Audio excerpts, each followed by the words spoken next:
Hello friends, very good morning to all of you. मैं सब doctor Syed Faheem Ali और आप सभी लोगों का स्वागत है टारगेट अभी ऑनलाइन वीडियो डिजिटल क्लासेस में। आज के इस लाइव सेशन में मैं आप सभी लोगों का तहे दिल से हार्दिक स्वागत करता हूं। आज हम पढ़ेंगे that is design and development of indexing schemes, यानी कि विभिन्न प्रकार की इंडेक्सिंग स्कीम है जिसको हम लोग अनुक्रमणिका कहते हैं। उनकी किस प्रकार से रचना हुई और उसका किस प्रकार से विकास हुआ। जिस प्रकार से हम क्लासिफिकेशन की बात करते हैं उसी प्रकार से जो है इंडेक्सिंग स्कीम भी जो है अपने आप में एक महत्वपूर्ण तथ्य है। इसी के बारे में आज जो है क्लास के अंदर हम लोग थोड़ी सी डिटेल से इसके बारे में चर्चा करेंगे। जैसे कि मैं देख पा रहा हूँ, very good morning to all of you, जितने भी लोग लाइव आ गए हैं। जी हाँ, सीताराम शर्मा है, चंदन कुमार, गीत, अनु द्विवेदी, अंजू वर्मा है, बबीता है, शर्मिला है, तेज प्रकाश है, श्री प्रकाश, श्रुति है, रोशन है, पल्लवी, पंकज, सुनील, रूपम, निशा, प्रवीण, सुधीर, सभी लोगों का बहुत बहुत स्वागत है।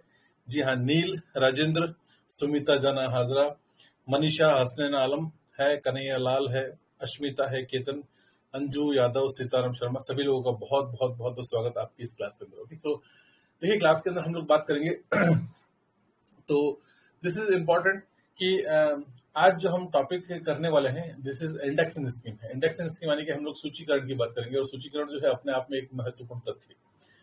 इंडेक्स किससे कहते हैं? अगर छोटी सी बात करूं, मैं इंडेक्स की बात करूं तो आप लोगों ने इंडेक्स जरूर देखा होगा, है ना? किसी भी किताब के शुरुआत में या किसी भी किताब के बैक साइड में जो है आपने अंत में जो है आपने इंडेक्स जरूर देखा। अलग अलग प्रकार के इंडेक्स हैं और ये इंडेक्स हम लोग जो है या जो भी पुस्तक बनाता है, लेखक है, पब्लिशर है, वो यूजर के लिए तैयार करता है। Okay, so that's an important कि इंडेक्स के अंदर जो है सबसे महत्वपूर्ण बात ये है कि हम लोग करते हैं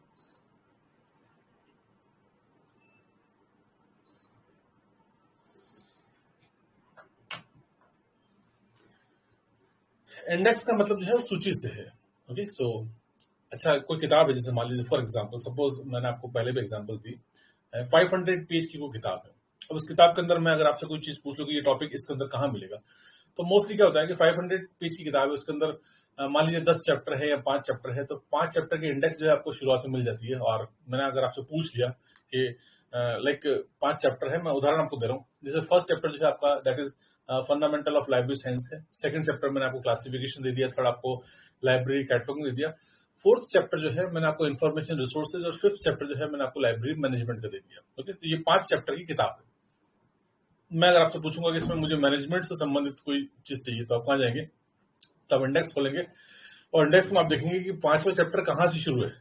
5वां चैप्टर मान लीजिए पेज नंबर 510 से शुरू होता है, 510 से पहुंच जाएंगे, यहाँ से लाइब्रेरी मैनेजमेंट चीजें स्टार्ट है। लेकिन कई बार ऐसा होता है कि मुझे लाइब्रेरी मैनेजमेंट नहीं पता है, लेकिन मैं डायरेक्ट ही अगर आपसे पूछूंगा मुझे हेनरी फ्योल के बारे में कोई जानकारी चाहिए, फॉर एग्जाम्पल, है ना?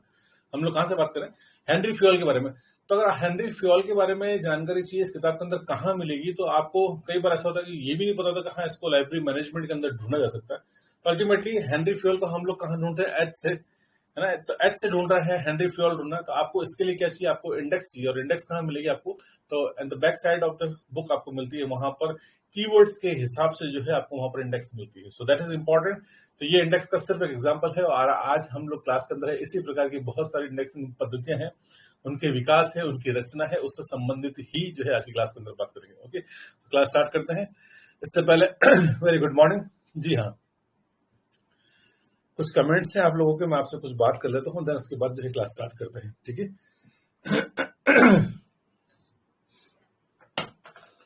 Yes please. सीताराम शर्मा, जी हाँ। Chandan Kumar, very good morning. Sitaram Sharma ने पूछा सर जयपुर में क्लासेस कब से शुरू करिएगा जी ऑफलाइन? देखिए बहुत जल्दी है ना, जैसे ही आपका नोटिफिकेशन आएगा, नोटिफिकेशन के बाद डेफिनेटली जो है आपको वहां पर क्लास मिल जाएगी। हम लोग क्लास जो है आपके वहां पर स्टार्ट कर देंगे। ओके, सो ये आपको मिल जाएगा वहां पर। Okay, next. और कोई इसके अलावा कोई सवाल है आपका तो पूछ सकते हैं मुझसे। जी हाँ, यस प्लीज। आज मेरा कोर्स एक्सपायर हो जाएगा, रिन्यूअल कैसे करें? रोशन ने कहा है। रोशन जी, कोर्स अगर आपको रिन्यू कराना है तो बहुत सिंपल सा तरीका वहां दे रखा है आपको, नंबर पे आप बात कर सकते हैं, या 7877771927 वहां बात करके भी आप जो है आप नॉमिनल चार्जेस के अंदर अपना कोर्स आप जो है वहां पर आप रिन्यू कर सकते हैं। जी हाँ, संजय सेन, ओबीसी कितनी परसेंट होगी नेट की, जो आप मेरिट पूछ रहे हैं? देखिए इस बार जो है अनप्रिडिक्टेबल है। जो हर बार मेरिट जाती है उसी से 1-2% ऊपर नीचे मेरिट जाएगी, उससे ज्यादा कोई नेट के अंदर कोई बहुत बड़ा डिफरेंस नहीं आता। लेकिन रिजल्ट देखिए, अब 6% निकालते हैं या 12% निकालते हैं, उसके ऊपर बहुत कुछ डिपेंड करेगा। अगर 12% होगा तो आपको, आप सभी लोगों को बहुत ज्यादा बेनिफिट उसके अंदर होने वाला है। जी हाँ सर, इस मंथ के एंड में नोटिफिकेशन आ सकता है कि बिल्कुल उम्मीद है ना, इस साल जो है नोटिफिकेशन आपको राजस्थान के अंदर डेफिनेटली वैकेंसी मिलेगी आपको। सेकंड ग्रेड, थर्ड ग्रेड, मैंने आपको पिछली क्लास के अंदर आपको ये चीज क्लियर कर दी।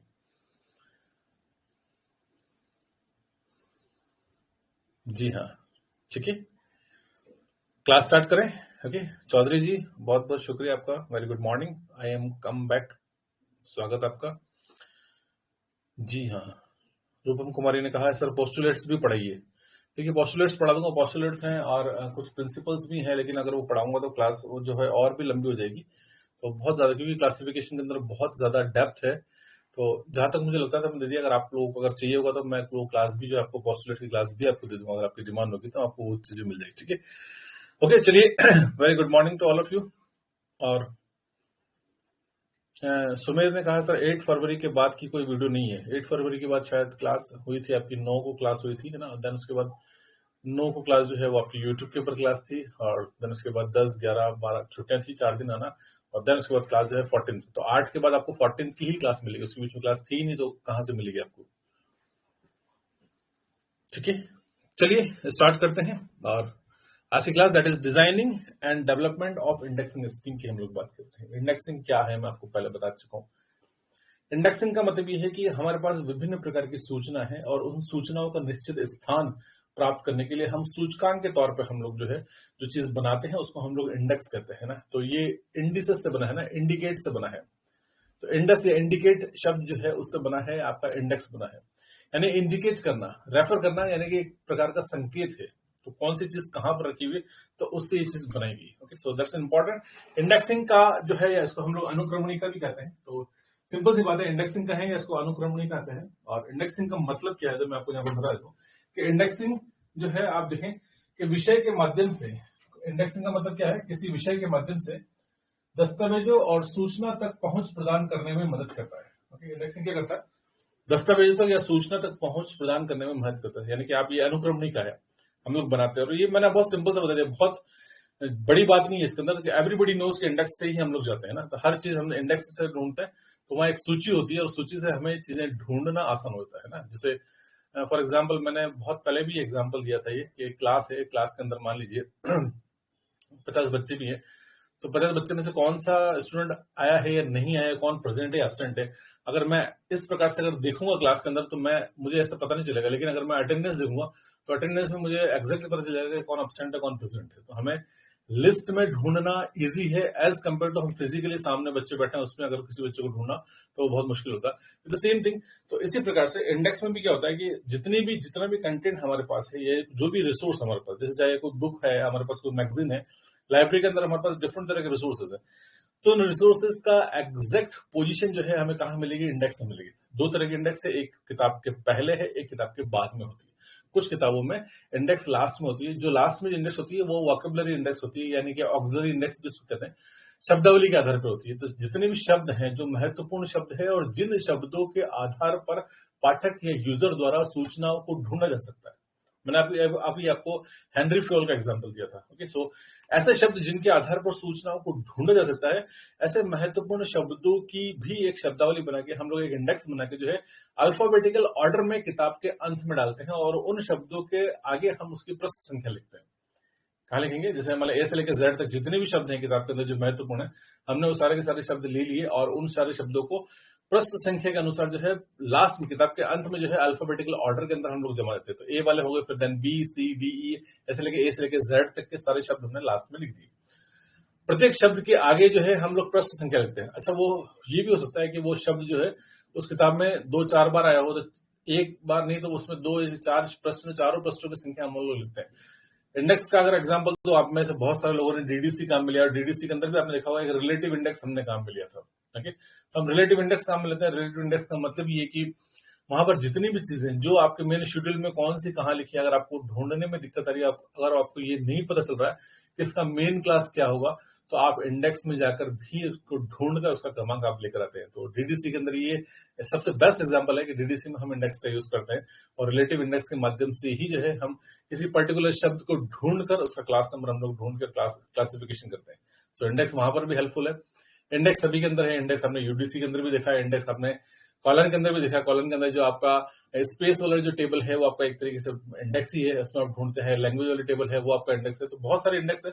इंडेक्स का सिर्फ एक ही उद्देश्य है कि सूचना को जो है, पर्टिकुलर सूचना कहां पर है उसका निश्चित स्थान की जानकारी देना और पाठक या यूजर के समय को बचाना, उसकी मेहनत को बचाना। तो इसके लिए हम लोग जो है इंडेक्स से काम में लेते हैं। Okay, so it's very simple कि दस्तावेज सूचना तक पहुंच प्रदान करने में मदद करता है और वर्गीकरण भी विषय तक पहुंच प्रदान करता है। यानी कि हम लोग क्या कंपेयर कर रहे हैं, सिंपल सा कंपेरिजन है कि क्लासिफिकेशन की बात करें, इंडेक्सिंग की बात करें, तो क्लासिफिकेशन भी क्या करता है, वर्गीकरण भी विषय तक पहुंच प्रदान करता है, लेकिन यह अंकन पर आधारित है। क्लासिफिकेशन क्या है, अंकन पर आधारित है। तो क्लासिफिकेशन जैसे सपोज मान लीजिए, तो नॉर्मल यूजर के लिए क्लासिफिकेशन नहीं है ना। मैंने आपको पहले ही बताया था कि लाइब्रेरी में अगर यूजर एंटर होता है तो आपने जो किताबों के ऊपर जो क्लास नंबर लिखा है, चाहे कोई सी पद्धति आपने अपने डीडीसी है, यूडीसी है या कॉलम क्लासिफिकेशन, लेकिन उन किताबों के ऊपर जो क्लास नंबर लिखा हुआ है उस क्लास नंबर से यूजर को कोई लेना देना नहीं है। जैसे आपने लिखा ना बी मैथमेटिक्स है, सी फिजिक्स है, कॉलम में आप करते हैं, तो कोई भी आपने क्लास नंबर दे रखा है आपने, तो उस क्लास नंबर से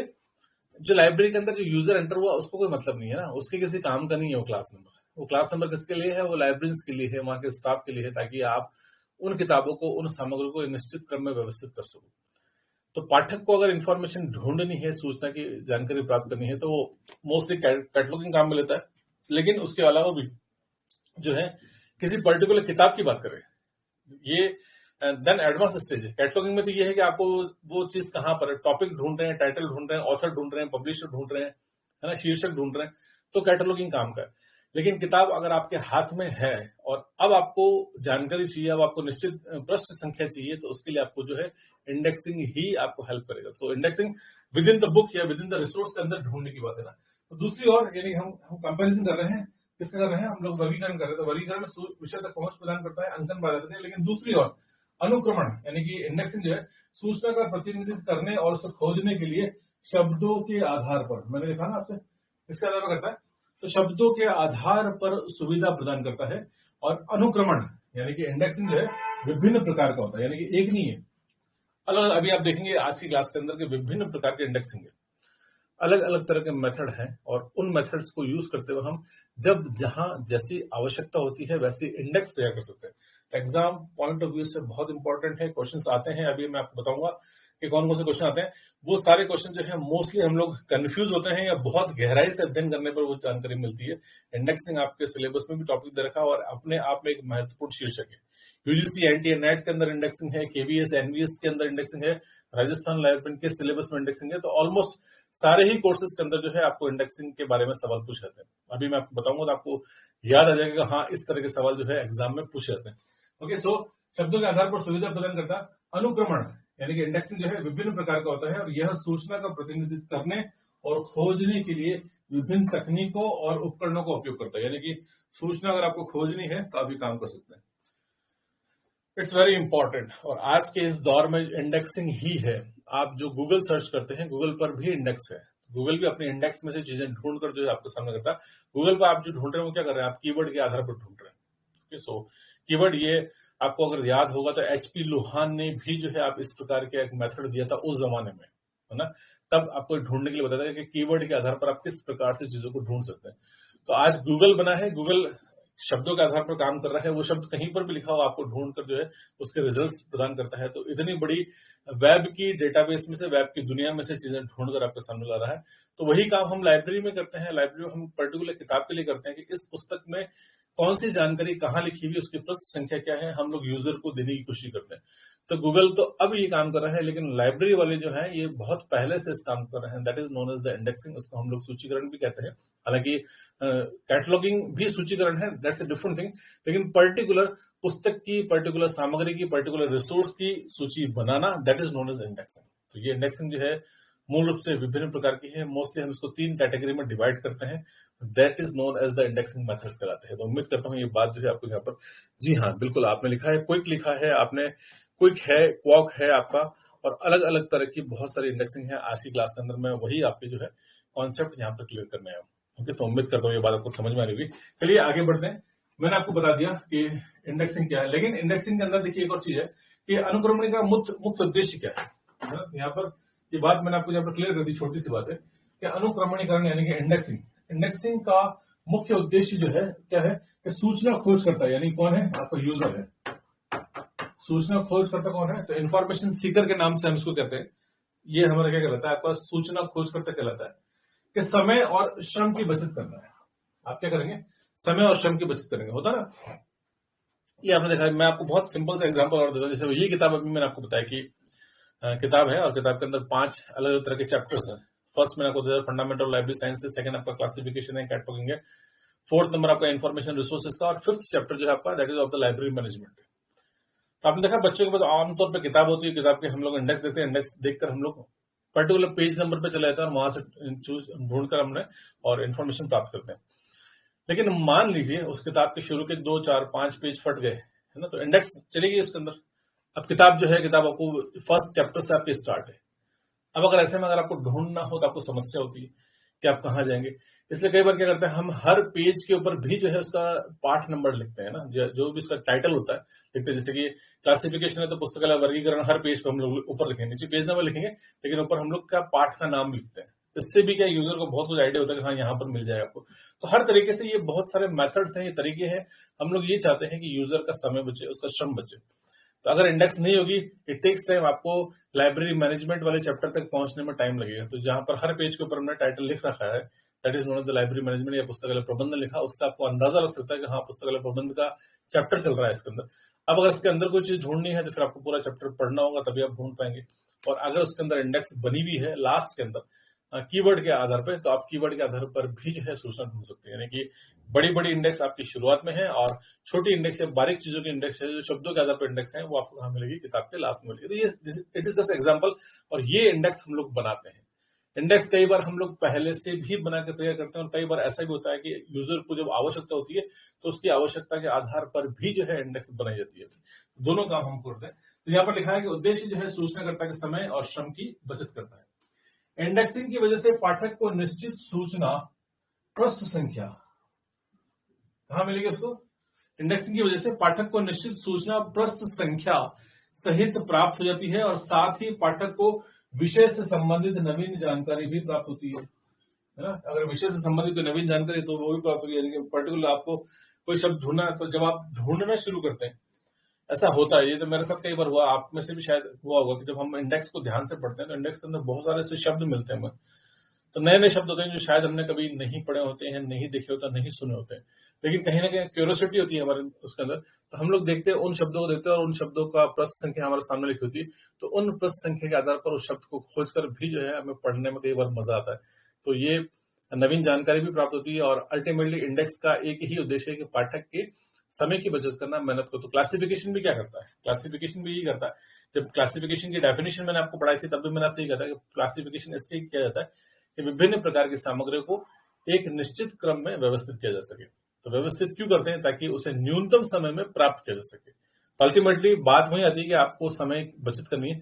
तो समय आप क्लासिफिकेशन के आधार पर भी आप पाठक के समय की बचत करते हैं। और it is the same thing कि किताब मिल जाए आपको, तो किताब मिलने के बाद भी पाठक के समय की बचत करने के लिए जो है आप इंडेक्सिंग करते हैं। अगर आपसे सवाल पूछ लिया जाए कि इंडेक्सिंग या इंडेक्सिंग सिस्टम जो है it is related with the which law of the library science के जो बेसिक लॉज हैं आपके, है ना, तो उन लॉ में से जो है कौन से लॉ से जो है, सॉरी बेसिक फंडामेंटल लॉज जो है, तो फंडामेंटल लॉ जो 5 लॉज हैं, उन 5 लॉज में से ये जो है, ये इंडेक्सिंग सिस्टम जो है, इंडेक्सिंग कहते हैं, एब्स्ट्रैक्टिव कहते हैं, क्लासिफिकेशन कहते हैं, कैटलॉगिंग कहते हैं, ये मूल रूप से जो है कौन से सूत्र से संबंधित है। तो आपका आंसर क्या होगा वो प्लीज बताइए।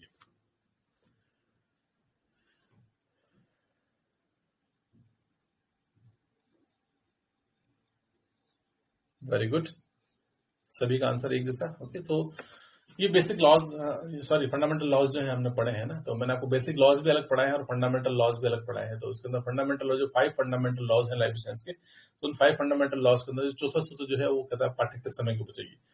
That's the most important thing कि आपको पाठक के समय को बचाना, अच्छी और बेहतर सर्विसेज देनी है। तो जिस प्रकार से आप क्लासिफिकेशन करते हैं, कैटलॉगिंग करते हैं, उसी प्रकार से इंडेक्सिंग और एब्स्ट्रैक्टिंग भी है। तो हालांकि एब्स्ट्रैक्टिंग रिलेटेड भी चीजें आएंगी तो मैं आपको उसके बारे में बताऊंगा। तो हम लोग एब्स्ट्रैक्ट भी तैयार करते हैं और उसी प्रकार से हम लोग इंडेक्स भी तैयार करते हैं। तो अपने आप में इंडेक्सिंग भी जो है एक महत्वपूर्ण चीज है और इसके जरिए पाठक के यूजर के समय को जो है बचाया जा सकता है। ये इसलिए हम लोग ये काम करते हैं। नाउ मेथड्स ऑफ इंडेक्सिंग है, यानी अनुक्रमणीकरण की विधियां, यहां से इंपॉर्टेंट, ये तो ठीक है सिंपल सा हो गया आपको कि इंडेक्सिंग क्या है ये मैंने आपको बता दिया, है ना। क्या इससे बेनिफिट है मैंने आपको वो बता दिया। प्लस अब यहाँ पर बात आती है कि इंडेक्सिंग के मेथड कौन कौन से हैं और इन्हीं पर जो है सवाल बनता है। तो इंडेक्सिंग की जितनी भी विधियां हैं उनको मूल रूप से हमने जो है 3 कैटेगरी के अंदर डिवाइड कर रखा है ना। कौन कौन सी कैटेगरी में आपको बता दूं, इंडेक्सिंग की 3 कैटेगरी ये देख सकते हैं आराम से, आपको स्क्रीन के ऊपर यहाँ पर नजर आ रहा है। ओके, सो आप देखिए, फर्स्ट आपका जो है that is known as the conventional method है आपका। Okay, so this is convention, यानी कि परंपरागत जो है अनुक्रमणीकरण करते हैं, कहते हैं इसको हम लोग। तो इट इज कन्वेंशनल इंडेक्सिंग है, परंपरागत अनुक्रमणीकरण, यानी कि जो पुरानी विधियां जो है परंपरागत यानी कि चलती आ रही है प्राचीन विधियां, that is known as conventional indexing कहलाएगी। तो फर्स्ट कैटेगरी तो आपकी होगी कन्वेंशनल। सेकंड कैटेगरी जो है आपकी that is it is again known as the non conventional, जो कन्वेंशनल नहीं है ना। तो एक होती है परंपरागत, आप उसको डिफरेंट कैसे करेंगे, तो परंपरागत से हम लोग अलग किसको कर देंगे, हम अपरंपरागत, यानी कि जो अब बाद में हमने काम में लेना शुरू किया, जो प्राचीन मेथड पर जो आधारित नहीं थी अब नहीं होगी समय के साथ, तो उसे हम लोग क्या बोलेंगे, that is known as the non conventional, अपरंपरागत कहेंगे। और थर्ड जो है आपका, ये समय के साथ तकनीक के बढ़ने के साथ काम में लेना शुरू किया, और that is known as mechanized indexing. तो मैकेनाइज इसको मशीन इंडेक्सिंग भी कहते हैं, यानी कि यांत्रिक अनुक्रमणीकरण कहते हैं। ओके, सो मशीनाइज कहेंगे इसको या मैकेनाइज कहेंगे, एक ही बात है ना। बहुत सारी जगह इसको मैकेनाइज लिखा है या बहुत सारी जगह इसको मशीनाइज लिखा है। तो मशीनाइज यानी कि मशीन के द्वारा। अब मशीन कौन सी है हमारे पास, तो मशीन जो है हमारे पास that is known as the computer है हमारे पास। और तो कंप्यूटर के माध्यम से इसको हम कंप्यूटराइज्ड कहते हैं, तब भी एक ही बात है कंप्यूटराइज्ड, या इसको हम लोग ऑटोमेटेड कहते हैं, इसके बहुत सारे नाम है। कंप्यूटराइज्ड इंडेक्सिंग कह दूं या मशीनाइज्ड कह दूं, मैकेनाइज्ड कह दूं इसको, या अब मैं इसको ऑटोमेटेड इंडेक्सिंग कह दूं, तब भी एक ही बात है कि ऑटोमेटिकली जो है इंडेक्सिंग होती है। और ऐसा होता है आज की डेट में कि आपने देखा होगा बहुत सिंपल सा, माइक्रोसॉफ्ट वर्ड के अंदर कोई फाइल है, आप कंप्यूटर के अंदर कोई फाइल आपने लिख रखी है, आपके पास है कोई पीडीएफ फॉर्मेट में, किसी पर्टिकुलर शब्द को आप कंट्रोल एफ करके फाइंड करते हैं, सर्च करते हैं, तो वो शब्द जहां जहां होता है वो हाईलाइट हो जाता है। तो ऐसा प्रोग्राम हम लोग बना सकते हैं, पर्टिकुलर शब्द कहां पर है उसका पेज नंबर रीड करना है और उसकी इंडेक्स बनानी है, तो इजीली बन जाता है। तो इंडेक्सिंग का प्रोग्राम, तो that is known as the automated indexing कहलाता है। वो मशीन मैकेनाइज कहेंगे या मशीनाइज कहते हैं उसको, एक ही बात है, या उसको ऑटोमेटेड कहते हैं, कंप्यूटराइज्ड कहते हैं। तो that is the third category है, जो कि समय के साथ जो है अब हम काम में लेना शुरू हो गए। तो पहली 2 कैटेगरी भी इंपॉर्टेंट है, तीसरी में भी कुछ चीजें ऐसी आ गई है समय के साथ, जहां पर यूजीसी एनटीए नेट के अंदर जो है पिछली बार भी मैंने देखा था लगातार जो है कंप्यूटराइज या ऑटोमेटाइज्ड इंडेक्सिंग जो है इससे संबंधित सवाल पूछा रहा है। तो इनके एग्जाम्पल्स देखते हैं कौन कौन से हैं, फिर हम लोग आगे चलते हैं। सो 3 तरह की जो है टोटली मैंने आपको बता दिया कि 3 तरह के जो है मेथड्स ऑफ इंडेक्सिंग यहाँ पर दे रखे हैं। कन्वेंशनल है आपका, नॉन कन्वेंशनल है, और आपका that is known as mechanized है या मशीनाइज्ड है। सो पहला हम बात करते हैं that is known as conventional indexing, यानी कि परंपरागत अनुक्रमणीकरण। First conventional. अब कन्वेंशनल का मतलब ये है कि जो पुराना जो प्राचीन तरीका है, जहां पर मशीनों का प्रयोग नहीं किया जाता था और मनुष्य स्वयं अपने हाथ से, अपने विवेक से पैशनेटली जो है इंडेक्सिंग बनाया करते थे, तो that is known as the परंपरागत अनुक्रमणीकरण कहलाएगा। It is the conventional method कहलाएगा। कन्वेंशनल मेथड की डेफिनेशन में आपको बता दूं क्या है। सो इट्स वेरी सिंपल कि इन पद्धतियों में मशीनों का प्रयोग नहीं होता था, है ना, कि हम लोग क्या करते हैं क्योंकि पुरानी है तो मशीनों का प्रयोग नहीं होता था। यह पूर्व से प्रचलित प्राचीन पद्धति है, यानी कि पहले से प्रचलित जो है प्राचीन पद्धति है। और इंडेक्स में प्रयोग किए गए पदों की जानकारी उपयोगकर्ता को खोज के अनुसार होनी चाहिए, यानी कि जो ये होता था कि जब हम लोग पहले जब इंडेक्स बनाया करते थे, यानी कि प्राचीन जो हमारा मेथड था, हमारा जो ट्रेडिशनल मेथड था या जो हमारा कन्वेंशनल मेथड था, उसके अंदर सबसे इंपॉर्टेंट बात ये थी कि हमें ये ध्यान रखना होता था कि यूजर जो है या खोज करता है या हमारा जो उपयोग करता है या सूचना को जो प्राप्त करने वाला व्यक्ति है, वो किन शब्दों के आधार पर सूचना को खोज सकता है।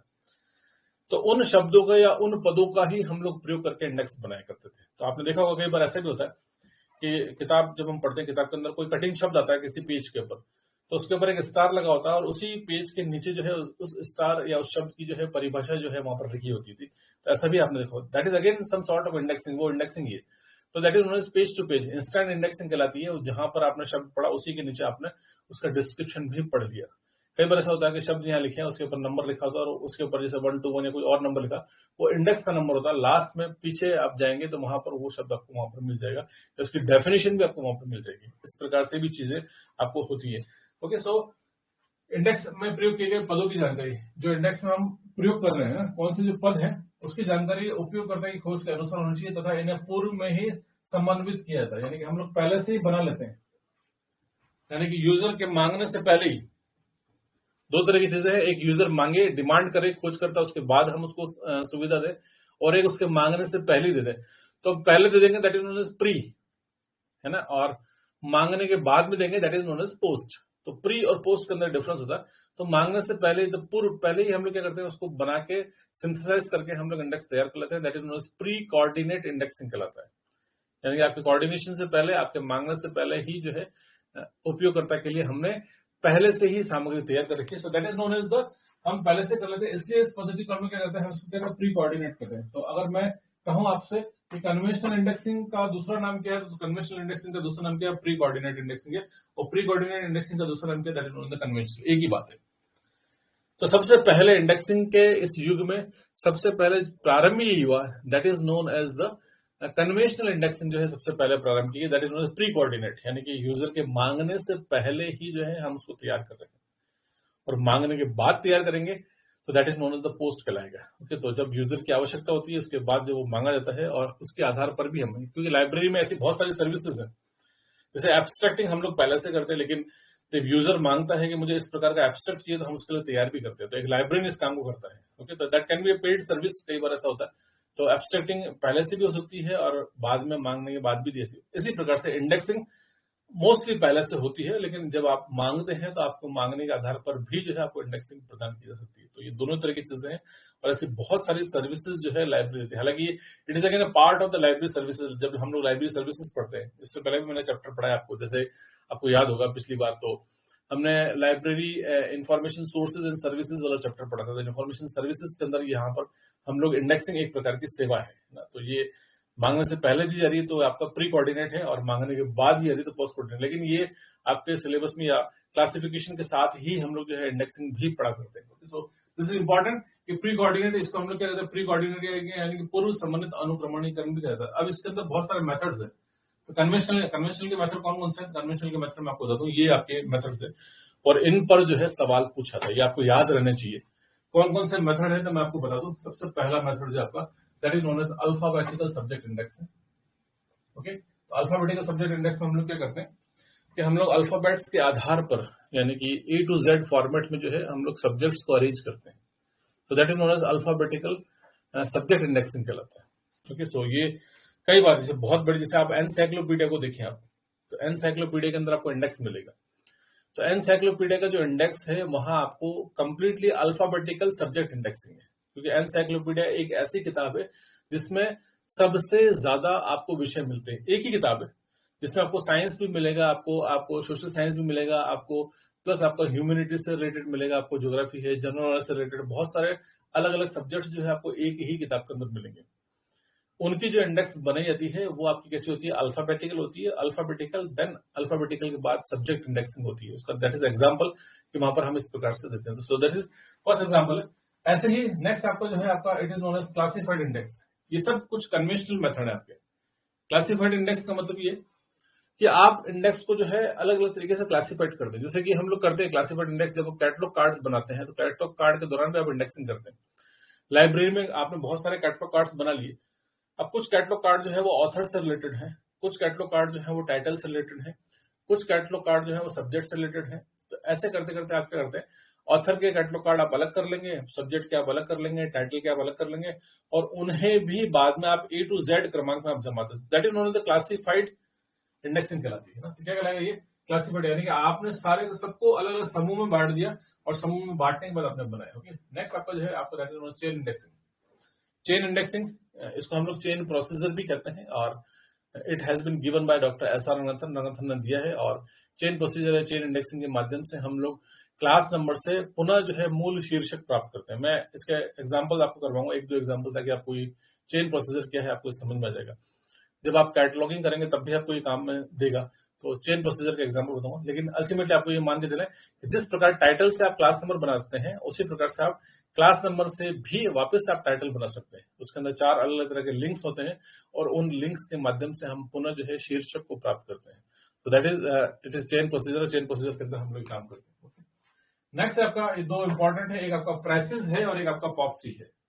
तो प्रेसिस का मतलब है पीआरई, प्रेसिस का P R E that is known as preserved, है ना। पहला क्वेश्चन ही आता है कि इनका पूरा नाम क्या है। तो प्रेसिस का मतलब आप देखें 3 शब्द है आपके, 3 अक्षर है। तो प्री है, तो प्री यानी कि प्रिजर्व्ड है, और सी का मतलब होता है आपका कॉन्टेक्स्ट होता है, और आई एस का मतलब इंडेक्सिंग सिस्टम। तो ये नाम तो याद हो जाएगा आपको, कॉन्टेक्स्ट इंडेक्सिंग सिस्टम है। प्री यानी कि प्रिजर्व्ड कॉन्टेक्स्ट इंडेक्सिंग सिस्टम, ये आपका पहला नाम है। इसी प्रकार से दूसरा नाम जो है आपका पोस्टुलेट, ये पॉप से लिखा हुआ, तो पोस्टुलेट बेस्ड परमुटेड सब्जेक्ट इंडेक्सिंग, तो ये आपका हो गया POPSI। तो ये दोनों के पूरे नाम है, आपको ये नाम जो है याद रखना जरूरी है। हालांकि मैं थोड़ी डिटेल इनके बारे में भी अभी आपको बताऊंगा कि कैसे कैसे इनके बारे में कब किसने कहा कैसे इसका निर्माण किया। तो प्रेसिस नाम सुना होगा आपने, पॉप्सी नाम सुना होगा आपने, चेन इंडेक्सिंग नाम सुना होगा आपने, सब्जेक्ट इंडेक्सिंग सुना होगा, या आपने क्लासिफाइड इंडेक्सिंग नाम सुना होगा। तो ये सब कुछ जो है, ये 5 चीजें मैंने आपको बताई है, ये पांचों किससे रिलेटेड है? These are related with the conventional indexing, यानी कि परंपरागत अनुक्रमणीकरण से संबंधित है। ये फर्स्ट सेक्शन है। मैंने आपको जितना भी इंडेक्सिंग है वो 3 अलग अलग क्लास में डिवाइड करके बताया। सो दिस इज फर्स्ट, यानी कि हम ये बात करते हैं। सेकंड जो है आपका that is known as non conventional indexing, यानी कि अपरंपरागत। तो ये अभी जो हमने देखी 5 चीजें, आपको याद रखना है कौन सी कैटेगरी में, कौन सी कैटेगरी में। तो ये आपकी कन्वेंशनल है, यानी कि आपकी परंपरागत। अब इसका रिवर्स है अपरंपरागत, यानी कि जब जहां जैसी आवश्यकता हो, समय के हिसाब से, मांग के हिसाब से हमने इसको बनाना तैयार किया। तो वो तो बिना मांगे तैयार कर रहे थे, तो जैसा चल रहा था वैसा हमने चलाया, तो परंपरागत हो गया। अब मांगने पर हमने बनाया तो अपरंपरा। अपरंपरागत मतलब इंस्टेंट आपको जैसी जरूरत है उसके साथ बनाया। सो अपरंपरागत का मतलब ये है कि यह पद्धतियां पूर्व से प्रचलित नहीं होती, यानी कि हम उसका देख रहे हैं तो ये पहले से प्रचलित नहीं है। ओके, सो एक बात तो ये होगी। इन्हें उपयोगकर्ता एवं समय की मांग के आधार पर जो है तैयार किया था, इसका विकास किया था ना। तो मांग के आधार पर मैंने आपको बताया ना, डिमांडिंग। तो जैसी डिमांड होगी तो आपसे बहुत सिंपल सा सवाल पूछा था कि निम्न में से कौन सी अनुक्रमणीकरण पद्धति जो है मांग के आधार पर जो है तैयार की जाती है, यानी कि डिमांड। तो मांगा, मांगने के बाद, तो बाद में देते हैं तो यानी कि पोस्ट, है ना। और मांगने से पहले दे दिया that is known as pre.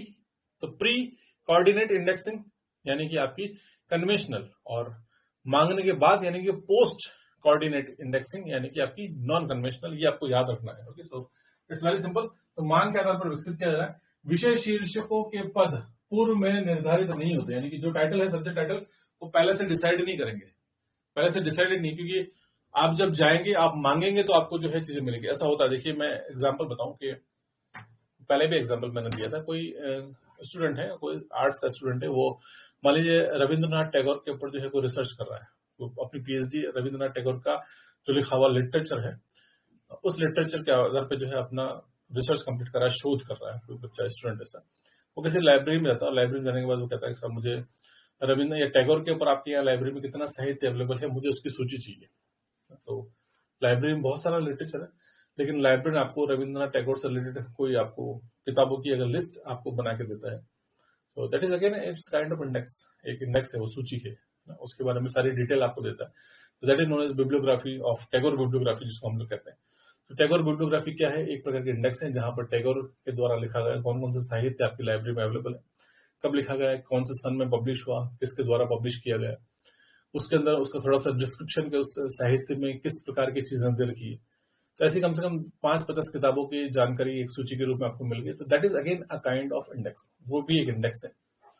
उसके अंदर कीवर्ड हो गया, कीवर्ड बेस हो गया, क्योंकि आपने टैगोर शब्द ले लिया उसमें, या रविंद्रनाथ टैगोर आपने लिया, या और भी कोई आप शब्द लेना चाहते थे, तो उन शब्दों के आधार पर वो जानकारी कलेक्ट करके किताबों की सूची आपको दी। प्लस और भी उनके पास जो साहित्य है, डॉक्यूमेंटेशन है, उनसे संबंधित भी लिटरेचर जो है आपको खोज कर दिया जा सकता है। तो विषय शीर्षक जो है वो आपका क्या हो गया? टैगोर हो गया। ये विषय शीर्षक, ये सब्जेक्ट हेडिंग जो है पहले से डिसाइडेड नहीं है, ये आपने मांगा और मांगने के बाद आपको जो उपलब्ध कराया। सो मांगने के बाद किया जाए तो क्या कहलाएगा आपका? तो इसके लिए क्या अलग से प्रविष्टि नहीं बनाई जाती है? ओके, अलग से बनाई जाती है। ओके, क्योंकि पहले से निर्धारित होते हैं, प्रत्येक पद के लिए अलग से प्रविष्टि बनी जाती है, और इस पद्धति को हम लोग क्या कहते हैं? पोस्ट कोऑर्डिनेट इंडेक्सिंग कहते हैं, यानी कि पश्च समन्वित अनुक्रमण कहते हैं। और पश्च समन्वित का मैंने आपको तरीका बता दिया कि मांगने के बाद दी जा रही है, that is known as post कहलाएगा, और मांगने से पहले दैट इज नोन प्री। तो इसमें भी बहुत सारे मेथड्स हैं जिसको हम लोग काम में लेते हैं। ओके, सो कहाँ लेते हैं काम में, किस प्रकार से, तो आप देखेंगे यहाँ पर कौन कौन से। तो यहाँ पर देखिए नॉन कन्वेंशनल के यहाँ पर मैंने आपको 4 मेथड्स बताए हैं, और ये चारों महत्वपूर्ण मेथड है, इनको आप देख सकते हैं। ओके, तो कौन कौन से मेथड है आप देखिए यहाँ पर। सो पहला आपका दैट इज नोन एज क्या है आपका, इट इज कोऑर्डिनेट इंडेक्सिंग कहलाता है। ओके, तो हम लोग coordinate indexing, it is just an example कि कोऑर्डिनेट इंडेक्सिंग के माध्यम से जो है आपको विभिन्न प्रकार की चीजों की जानकारी जो है आपको उपलब्ध कराई जाती है, और वो यूजर बेस होती है, या जैसी आपने डिमांड करी है उसके आधार पर वो जानकारी आपको मिलती है। नेक्स्ट आपका क्विक और क्वाक है, इसके बारे में कीवर्ड इंडेक्सिंग है। आपका कीवर्ड पर आधारित जो है क्विक और क्वाक दोनों ही इंडेक्सिंग जो है कीवर्ड पर आधारित है, यानी कि जो शब्द आप देंगे उस शब्द के आधार पर चीजें ढूंढ कर आपको दी जाएगी। इसी में एक साइटेशन होता है, साइटेशन इंडेक्सिंग भी होता है, जिसको उद्धरण का एग्जाम्पल भी मैंने आपको पहले दिया था। हालांकि इस बार भी थोड़ा सा डिटेल में पढ़ेंगे साइटेशन इंडेक्सिंग क्या है। और इसी क्रम में एक और एग्जाम्पल है, दैट इज नोन एज यूनिटर्म। यूनिटर्म मतलब केवल एकल शब्द के आधार पर ही जो है इंडेक्सिंग तैयार की जाती है। तो इनके ऊपर पर्टिकुलर जितने भी मैंने वर्ड्स दिखे ना, इससे पहले 5 अलग अलग मेथड बताए हैं, ये आपके कितने हो गए, ये 4 मेथड आपके यहाँ पर ये हो गए, तो 5 और 4 आपके तो कितने हो गए, तो that is known as 9 methods. इन सब के ऊपर एग्जाम में सवाल बनता था। इंडेक्सिंग अपने आप में एक बड़ा सेक्शन है, बड़ी यूनिट है, जहां पर उससे संबंधित छोटे छोटे सवाल जो है आपको एग्जाम में पूछे जाते हैं, तो उन्हीं के बारे में बात करेंगे। तो ये 2 मेथड हो गए। इसके अलावा मैंने तीसरा आपको बताया, तीसरा आपका मैकेनाइज्ड है, मशीनाइज्ड है, या ऑटोमेटेड सिस्टम कहते हैं, या कंप्यूटराइज्ड इंडेक्सिंग कहते हैं, सबका एक ही मतलब है। या उसको आज की डेट में इंटरनेट बेस्ड इंडेक्सिंग भी कहते हैं, वेब इंडेक्सिंग भी कहते हैं, द सेम थिंग। तो यहाँ पर मशीन का रोल है, तो ये थर्ड कैटेगरी आपकी दैट इज नोन एज मशीनाइज्ड है, यानी कि मशीनाइज्ड इंडेक्सिंग, यानी कि यांत्रिक अनुक्रमणीकरण है। तो इसके अंदर क्या मतलब है, तो मैंने यहाँ पर लिखा भी है, इसका मतलब क्या है। वर्तमान में कंप्यूटर के युग के कारण सूचना खोज है ना, आज सूचना खोज जो है वो अधिक सरल हो गया है ना, परंतु विशिष्ट मापदंडों एवं शब्दावली का प्रयोग अत्यधिक आवश्यक है ना। तो क्या है यहाँ पर, प्रयोग जो है अत्यधिक आवश्यक है, ठीक है ना। तो यहाँ पर यूज है, प्रयोग, पूरा प्रिंटर नहीं हुआ, तो प्रयोग है ना। तो यहाँ पर एक बहुत इंपॉर्टेंट बात लिखी हुई है सरल शब्दों में, कि आज के इस युग में कंप्यूटर होने की वजह से, इंटरनेट होने की वजह से जो है चीजों को ढूंढना आसान हो गया, लेकिन फिर भी उसमें एक नियंत्रित शब्दावली, यानी कि जिसको हम लोग कंट्रोल्ड वोकैबुलरी कहते हैं, वो शब्दावली का उपयोग होना बहुत जरूरी है। क्योंकि आप जब ढूंढते हैं तो किस रेस्पेक्ट में ढूंढ रहे हैं, किस रेफरेंस में ढूंढ रहे हैं, कंप्यूटर को नहीं पता। कंप्यूटर में आप सूचना ढूंढेंगे, वो आपको सूचना बता देगा, वो किसी भी सब्जेक्ट में, कहीं पर भी, किसी भी डेटाबेस में, किसी भी फॉर्मेट में है, आपको इन्फॉर्मेशन वो उठा के दे देगा। उसकी ऑथेंटिसिटी आपको नहीं पता, उसका कैटेगराइजेशन आपको नहीं पता। तो इसके लिए हम लोग बहुत सारी चीजें आज की डेट में करते हैं। मैंने आपको यूजीसी एंटी नेट वाले जो स्टूडेंट उन्होंने देखा होगा, या कॉम्बो कोर्स वाले उन्होंने, मैंने आपको सिमेंटिक वेब, बिग डेटा, है ना, ऑन्टोलॉजी, फॉक्सोनोमी, इससे रिलेटेड भी कई सारे वीडियोस दे रखे हैं जो आप देख सकते हैं। तो आज का युग है, और वहीं पर यूजीसी एंटी नेट में भी उससे रिलेटेड बहुत सारे सवाल पूछे जाते हैं। तो मैंने तब भी कहा था, लाइब्रेरी ऑटोमेशन की यूनिट है, यूनिट नंबर 8 वहां पर भी दर्ज है। खैर, यहाँ पर इसका ये मतलब है कि कंप्यूटर का उपयोग होने की वजह से आज की डेट में सूचनाओं को ढूंढना तो आसान हो गया है, लेकिन ढूंढने के बाद भी क्या है, उसके अंदर टैगिंग होती है, और वो आपको जो है पर्टिकुलर उसकी ऑथेंटिसिटी के ऊपर सवाल है कि वो कितनी सूचना जो आप ढूंढ रहे हैं वो आपको सही है या नहीं है, क्या आप जो ढूंढना चाहते थे वही आपको मिलेगा नहीं मिलेगा। जैसे आप गूगल पे भी आप जब इंडेक्स लिखो, तो आप इंडेक्स लिखोगे तो आपको लाइब्रेरी साइंस से रिलेटेड चीजें नहीं मिलेगी। आपको इंडेक्स लिखो, क्योंकि इंडेक्स तो बहुत सारे सब्जेक्ट्स में काम आता है, तो आपको बहुत सारे इंडेक्स दिखा देगा वो, और अलग अलग तरह की आपको इन्फॉर्मेशन देगा।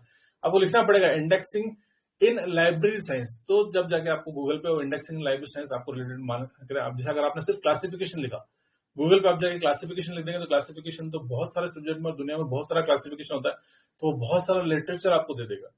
लेकिन आप लिखोगे क्लासिफिकेशन इन लाइब्रेरी साइंस, तब जाके आपको वो लाइब्रेरी साइंस के अंदर क्लासिफिकेशन का क्या महत्व आपको बताएगा। तो ये वेब के ऊपर हमें करना पड़ता है, that is known as controlled vocabulary कहलाती है। तो कंट्रोल्ड वोकैबुलरी के माध्यम से, तो यहाँ पर लिखा है ना मैंने कि सूचना को खोजना तो अत्यधिक सरल हो गया, लेकिन परंतु विशिष्ट मापदंडों एवं शब्दावली का प्रयोग अत्यधिक आवश्यक है। यानी मापदंडों का, है ना, और शब्दावली का प्रयोग आवश्यक है। अगर आप शब्दावली आप सही काम में नहीं लेंगे, तो आप इन्फॉर्मेशन आप कुछ और ढूंढेंगे और वो कुछ और बताएगा आपको। तो ये चीजें होती जरूर है, जिससे उपयोगकर्ता को सटीक जानकारी उपयुक्त समय में प्राप्त हो। यानी अगर आप शब्दावली अच्छी प्रयोग करेंगे तो उपयोगकर्ता को सटीक जानकारी प्राप्त होगी। तो मैंने आपको अभी एग्जांपल बताया, क्लासिफिकेशन लिखने से आपका काम नहीं होगा। आप लोग क्लासिफिकेशन इन लाइब्रेरी साइंस लिखेंगे या in respect of library science लिखेंगे, तो आपको वो चीज आपको वहां पर मिल जाएगी। इसलिए मशीन आधारित पद्धतियों का प्रयोग भी किया जाता है। तो ये हम लोग आज के इस डेट में देखते हैं।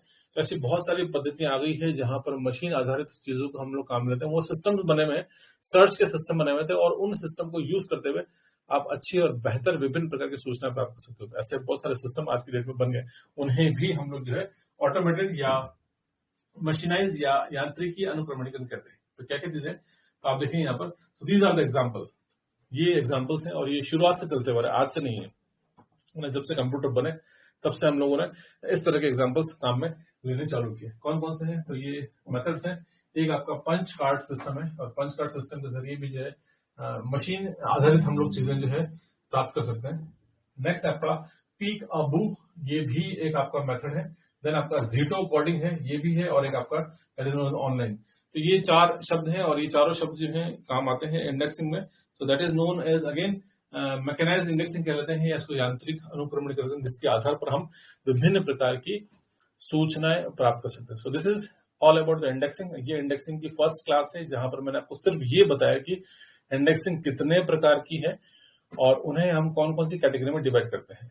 1 या 2 क्लासेस और करेंगे जिसमें इंडेक्सिंग के बारे में, इन्हीं मेथड्स के बारे में थोड़ा सा डिटेल में पढ़ेंगे, है ना। तो आप भी पहले से अगर पढ़ना चाहें आप पढ़ सकते हैं, लेकिन कुछ एग्जामिनेशन पॉइंट ऑफ व्यू से कुछ चीजें इंपॉर्टेंट है, तो मैं उनके बारे में आपको जानकारी दूंगा, ताकि अगर आप वो चीजें देख लेंगे आपको समझ में आएगा। और फाइनली 2 क्लासेस करेंगे, और 2 क्लासेस के बाद जो है हम कंप्लीटली जो है इनका सबका एक टेस्ट कंप्लीट करेंगे, और इसके साथ ही आपकी क्लासिफिकेशन की यूनिट जो है आपकी पूरी कंप्लीट हो जाएगी। So I think today is Tuesday है, तो आज मंगलवार है। बुधवार गुरुवार को 2 क्लासेस और करेंगे, और देन शुक्रवार को जो है इसका कंप्लीट टेस्ट करेंगे। फ्राइडे को टेस्ट के साथ जो है आपकी क्लासिफिकेशन वाली यूनिट जो है आपकी पूरी कंप्लीट हो जाएगी। देन उसके बाद कैटलॉगिंग और कुछ और चीजें बचती है, तो वो हम लोग करेंगे। ओके, सो उम्मीद करता हूँ ये शीर्षक आपको यहाँ पर समझ में आया होगा। और नाउ इट्स योर टाइम, अब आपका समय है। आप अगर मुझसे कुछ बात करना चाहें कर सकते हैं।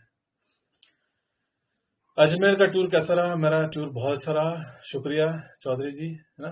सर पोस्टुलेट्स भी पढ़ाओ। पोस्टुलेट्स पढ़ना है, सुषमा यादव ने पोस्टुलेट्स कहा, पहले भी कहा। ओके, सो अगर आप और किसी और को पढ़ना होगा तो मैं कहेंगे तो मैं पढ़ा दूंगा, मुझे कोई दिक्कत नहीं है ना। किसी भी प्रकार का कोई भी टॉपिक लाइब्रेरी साइंस के अंदर A to Z जो भी शीर्षक आप पढ़ना चाहें, चाहे वो सिलेबस में है या नहीं है, अगर आप पढ़ना चाहेंगे तो मुझे पढ़ाने में कोई दिक्कत नहीं है। जी हाँ, 5 लॉज पढ़ाइए। 5 लॉज बाकी है, मुझे पता है, हम लोग उसके ऊपर भी काम करेंगे, है ना। मैं पहले तो पढ़ा दूं, वीडियोज आपको मिल जाएंगे, आपको सारे वीडियोज ऑलरेडी रिकॉर्डेड मोड में सारी चीजें वहां पर मिल जाएगी।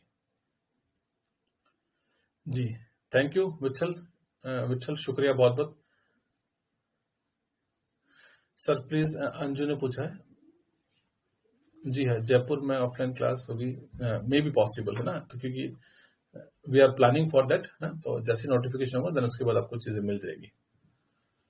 ओके, जी हाँ बिल्कुल मिल जाएगी, कोई दिक्कत नहीं है ना। पीडीएफ या कोई चीज नहीं, तो वो थोड़ा सा समय लगता है, जैसे कि ऑनलाइन क्लास भी होती है तो वीडियो अपलोड होने में थोड़ा सा समय लगता है उसके अंदर, लेकिन वो आपको मिल जाएगा। कल वाली क्लास भी जो है कुछ टेक्निकल इशू था उसके अंदर, तो उन्होंने फिर सर्वर से जो है उन्होंने लेट अपलोड किया, दैट वाज सम इश्यूज, तो वो हमारे हाथ में नहीं। लेकिन हाँ, देर सवेर आपको जो है वो चीजें मिल जाती है। पीडीएफ भी है, तो पीडीएफ भी आपको शायद नहीं पता वो कहाँ है, तो आप देख सकते हैं। रेगुलर बेसिस पे सारी क्लासेस के बाद डेली बेसिस पे क्लास कंप्लीट होते ही जो पीडीएफ है उसके अंदर अपलोड कर दी जाती है। ओके, सो जी हाँ, चलिए बहुत बहुत शुक्रिया।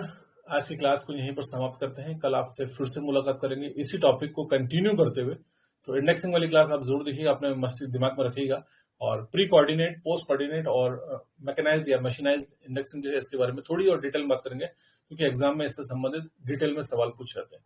तो आज की क्लास यहीं समाप्त करते हैं, कल आपसे फिर से मुलाकात करेंगे नए टॉपिक और नए शीर्षक के साथ। धन्यवाद, have a good day, thank you.